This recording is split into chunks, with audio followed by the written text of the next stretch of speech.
hell is it?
Whoa. Rock and roll. Got your tickets and trees. You could win 2 movie tickets. Anybody know what they're building on the side of 2A here by Jericho?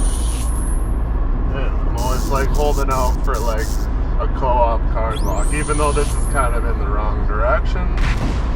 And it's kind of would be in a shitty spot. I never come in on 11A and hit 2A often unless I'm going to Evergreen. Is the only time because it's such a shithole. But I do believe they are doing some upgrades on 11A and 2A intersection. They've cut back all the trees I've been seeing the last couple of days. I looked into it online a little bit because a long time ago they were supposed to make a junction that goes to our own, very own ring road for Red Deer.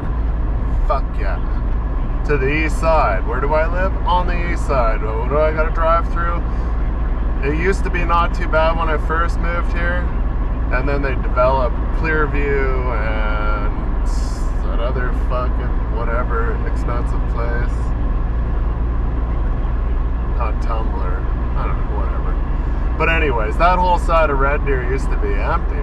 And really the only lights I had to deal with were the 3 lights on my side of the town and then Gates, which once I figured out that if you do 85 down Gates, you get all green lights, and there's only 1 red light camera, and you slow down for that one. And it's pretty manageable. You just gotta watch for cops. But hey, it was how I beat the system because I was getting mad and I was starting to get road rage because there is no flow when it comes to Red Deer's lights. It's just like 1, 2, 3, green light, 1, 2, 3. The next light would be red. I'm like,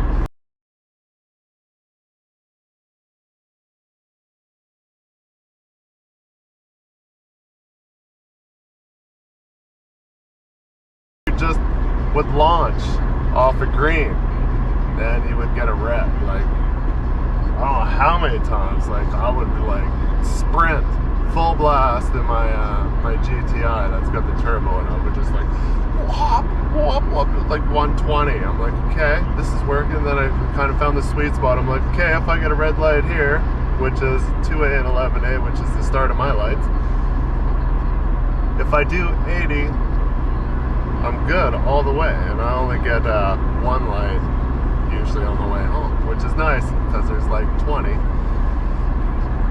So I got it all figured out. Today we are going in a little early here. I'm going to give my truck a little bit of rinsey rinse. We have to, well actually I don't even know where I'm going. He said we're taking 2 tanks from Sylvan Lake from a fab shop to some farmer in Drumheller.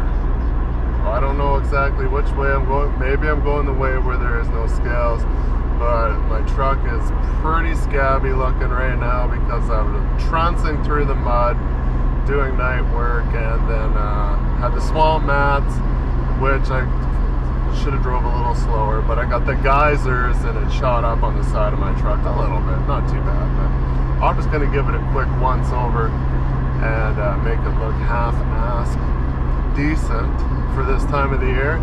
And then we'll go out to Sylvan and load for 8.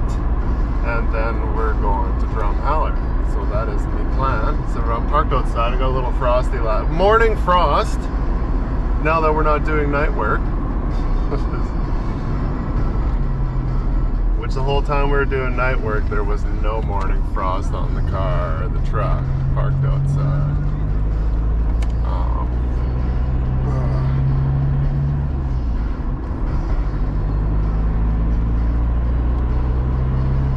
Check Tina's oil. She's got a little leak. I think it's around the dipstick. And then of course it's got an insulated pan cover, so it's just filling the insulated pan cover, so it just slowly drips out the drain plug hole. It's such a piss off. Should I just fix it? Yeah, I'm sure it's like a super easy fix, and of course I'm just like,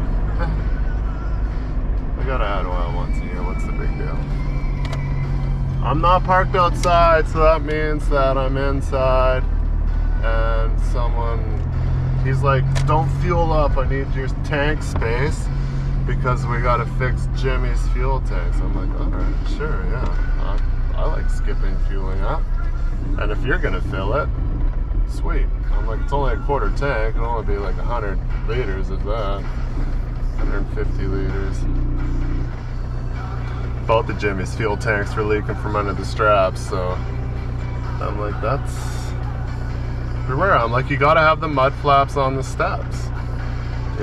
Everybody's like, that Peterbilt I had, they took the mud flaps off the back of the fenders, like, to breaking the fenders. I'm like, okay, you guys do whatever you want. I'm like, it looks like shit without mud flaps. Like, you buy floor mats that thin a material, like the cheap floor mats, and put them on there. Something, anything. Because having no mud flaps on the back of the fender looks like ass. Even though I have tried to rip one of my fenders off at Road Train one time, trying to get onto some matting. Where am I going? I'm just gonna park in the front. I'm front parking delicate now. It's dried up pretty good in here, actually. And yeah, so somebody ripped off one fender on Peterbilt.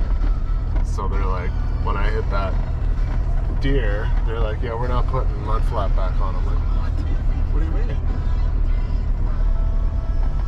So I was pretty mad about that. I was like, it looks like shit. And then anytime I get off road, it would spray up in between the fender and the mirror, the stack, everything just coated. I'm like, dude, and then it's all over down the side of the truck because we don't have a mud flap. But here you go. Well, I'm gonna point that out to the boss. They'll be like, these tanks probably wouldn't be both wore out at the same time if you had mud flaps in the proper place. Well, these trucks are not that old. We have trucks that were 20 years older that never had fuel tanks changed at Road Train. We put mud flaps on everything. I even see, like, looking at all my old dad's old photos, and they got mud flaps in between the rear axles. I'm like, whoa! Because they have in the territories, they have crazy spacing. They got like widespread for a tandem, so it's like, oh man, you just like get in there and chain up. I'm like jealous of the space because I could literally fit my shoulder to shoulder in between the axle, if not more. And I've seen in a few pictures there, they got a mud flap hanging in the middle there. I was like, whoa, that's a cool idea, and I forgot to get water. I'm an idiot. Shit. Whoa. They're not even polished. Can I get some new tanks? What size are these? They're not even stamped. Oh, TRP. Total rip-offs.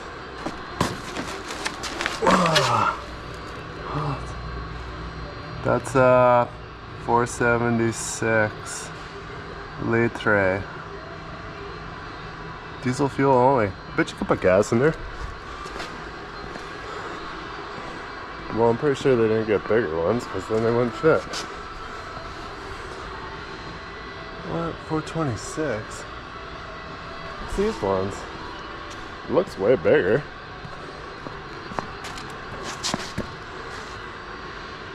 454. They're not as wide. Not as much girth. A little bit longer, not as much girth.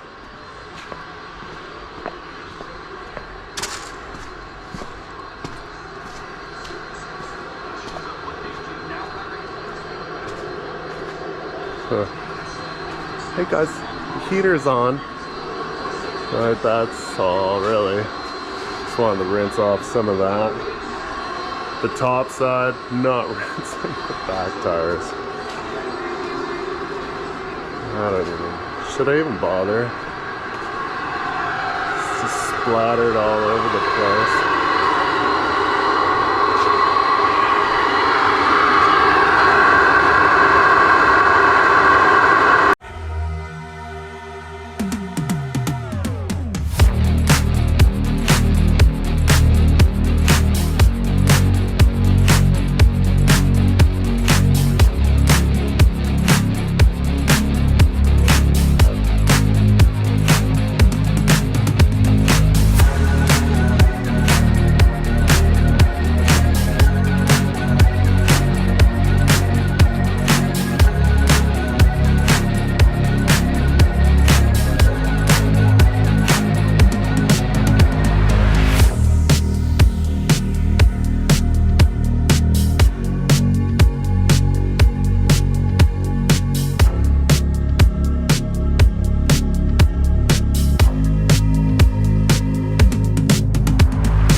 The full yard slopes.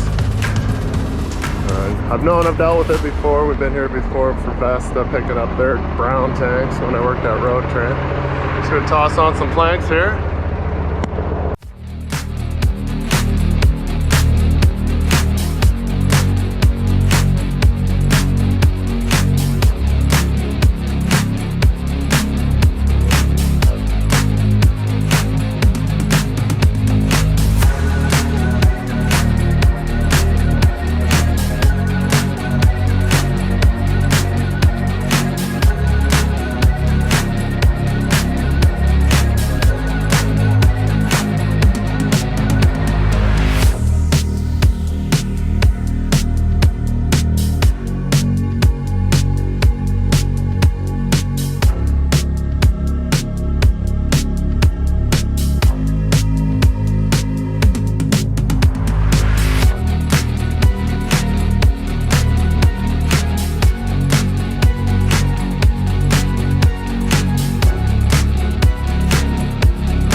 Pretty basic, pretty easy there. The only issue was The tanks are not the greatest for double sucking, but they're nice and short, so that is also nice, so you don't have so much overhang.